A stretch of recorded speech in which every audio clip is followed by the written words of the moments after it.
They have been dreaming about this for 2 weeks. The remaining competitors of the Africa Eco Race set off today for the final run, the most prestigious one. On the programme today were the last 22 kilometres of time stage between Jakob and Lac Rose, purely for enjoyment, which felt like a reward and for some perhaps even a relief, as the rally finishers were able to finally achieve their dream, crossing the finish line on the shores of the mythical Lac Rose in Dakar. But before getting to this point, though, there was a lot to overcome.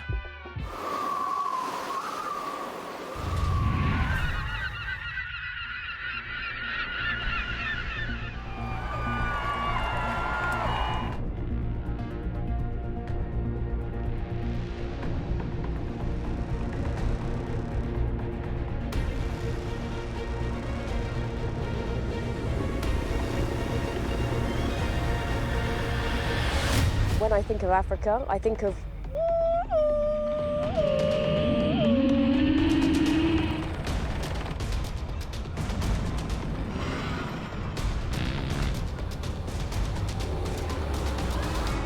amazing landscape and scenery.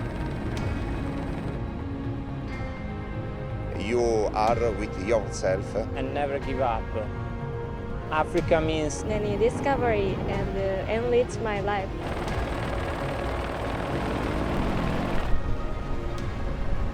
We use the rail track like in the past on the Dakar.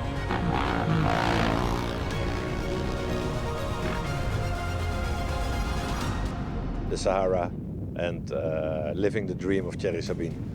It's pretty touching.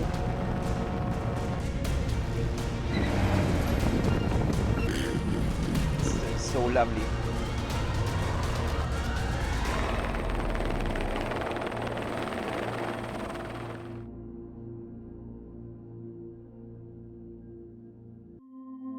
On the evening of this final day of racing, we spoke to Jean-Louis Schlesser, a tired but happy director, proud to see his baby grow and to witness new additions to the event every year. In 16 years, we'd never held a special stage in Senegal.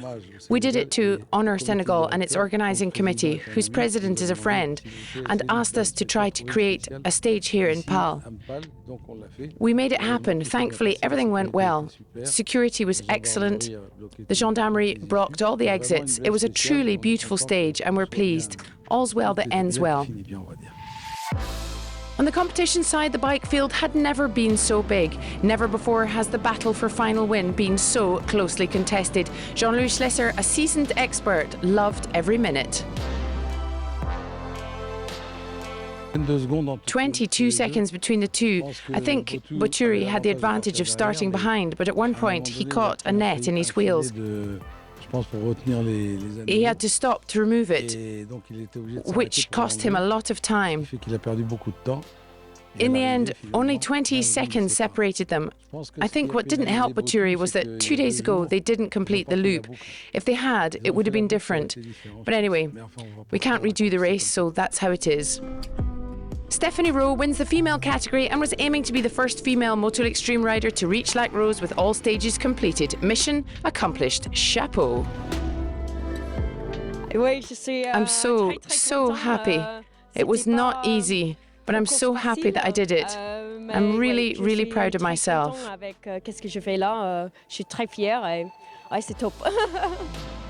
Chapeau also to Mathieu Liebart. The Belgian rider deserves a bit of the spotlight, riding consistently throughout, and with a third place on stage 10, he finished 5th overall.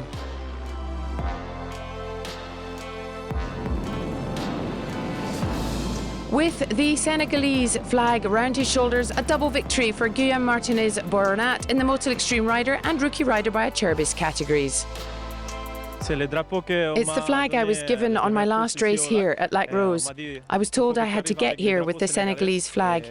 So here I am with the flag and happy to be here with the people who support me. I was already crying coming along the beach. The end was just incredible. Let's not forget there was also a stage today, just for fun, and it was won by none other than Alessandro Bouturi. But on the highest step of the podium, Jakob Bouturi joins Bouturi and Paul-Anders Olevalsiter as a double winner of the Africa Eco Race. The Aprilia rider defended his title and loved the last few kilometres of the race.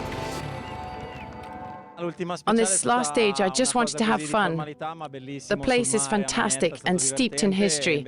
Incredible. It was 2 really hard weeks of racing with lots of challenges, but we did it. I'm happy, and also for the team and everyone. In the overall standings, never in the race's history has the final gap been so small. Chiriti takes the win with a 26-second lead over Baturi. Guillaume Bourne is third. Guillaume Martinez-Bernat finishes fourth ahead of Mathieu Libert.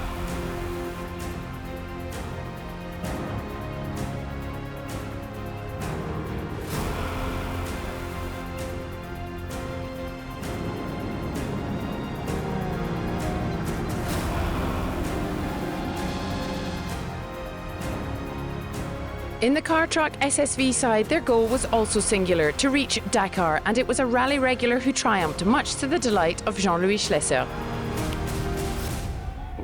Yes, for Benoit, who is a giant both in personality and kindness. I think it's brilliant that he was able to win the race. I'm really happy for him.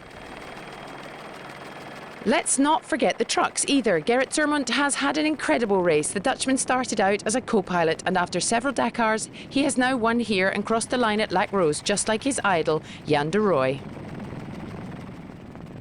In the SSV category, the scenario was complex. Second in the category before the final timed stage, Pierre Lafay gave it his all yesterday. At the finish line, he thought he had made up the deficit and triumphed in the SSV category. However, the Dutchman Van den Broek lodged a protest, which was initially accepted pending review. But after verification by the race officials, the final victory went to SSV number 251. To celebrate, Pierre Lafay handed over the wheel today to Gilles de Turckheim as a birthday gift. We pulled out all the stops with 2 stages to go. They cancelled one of them. We had hoped to make up a difference with the 3, but in the end, there were only 2 left. Then when we saw there were 8 minutes, we realised it would be pretty tight, but we thought, let's try, no regrets. We absolutely went for it. We ripped through the savannah. We were like a giant lawnmower. We finished and we won. Very, very cool indeed. The most consistent competitor in this category was Benoit Fretin. Behind the wheel of his Century and partnered with Cédric Duplay, he had no mechanical issues. He drove very fast in Morocco and then managed the sand carefully to secure the top spot on the podium, which he had dreamed of for a long time. It's always pretty legendary to arrive here. Plus the special was fun. There was the beach, and then we jumped over a dune. We went round the headland. It was pretty funny. It brings back so many memories. I think between Schlesser and Peter Ancel, there must be 22 events won that bear the name Dakar or finish in Dakar. So putting my name on something like this makes me quite proud. Cédric and I have been racing together for 3 or 4 years, fighting to achieve something like this. We did it. We're proud of ourselves.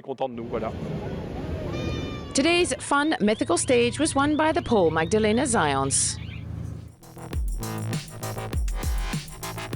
The final results are as follows. Victory for Benoit Fretin with 4 hours 36 ahead of Pierre Lafay. Martin van den Broek is third. The trucks of Zermont and Van Groningen make up the top 5.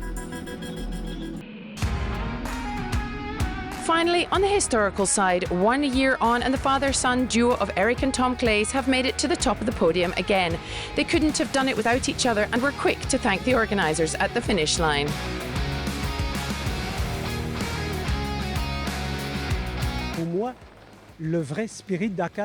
For me, the true spirit of Dakar has returned.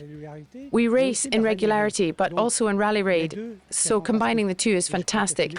I think Philippe Bouvier with Alain Lopez and Yves Loubet have done a marvellous job.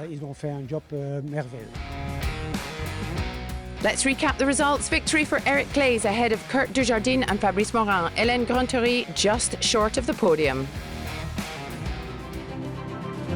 All these historic vehicles have been legends of the Dakar. Now they'll be part of the legend of the Africa Eco Race. Once again, this year's lineup was impressive, and at the end of the race, Philippe Bouvier was in a good mood. The outcome is positive for me.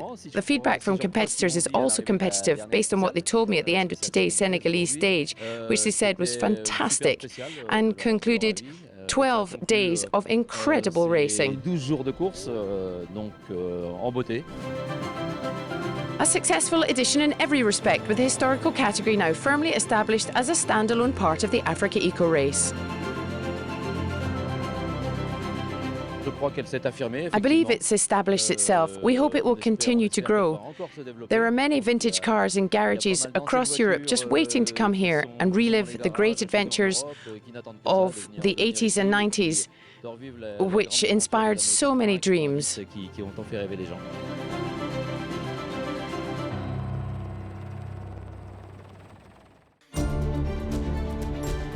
There was intense competition at every level this year, and it all in the spirit of fair play with that old-school rally raid ethos that Thierry Sabine loved so much. Before we look ahead to next year, a word with Anthony Schlesser to summarise this latest edition. As always, the welcome here in Senegal was very warm. We took on a big challenge this year. To everyone's great joy, we had a timed stage here. We proved it was possible. It was a magnificent stage through the savannah, representative of Africa and the rallies of the past. From a sporting perspective, it was a real battle. In the bikes, Chiruti claimed a second victory. He and Baturi, a seasoned pro in the race, were separated only by a very small margin. In the cars, trucks and SSV, it was the same story. The unique aspect of our race is that all the categories can compete with one another in the overall standings. That's something worth highlighting. In the historic category, we had the top specialists in regularity who found this second edition superb, with some speed as well, even though it's focused on regularity. We're very happy with the results and can't wait to race again next year.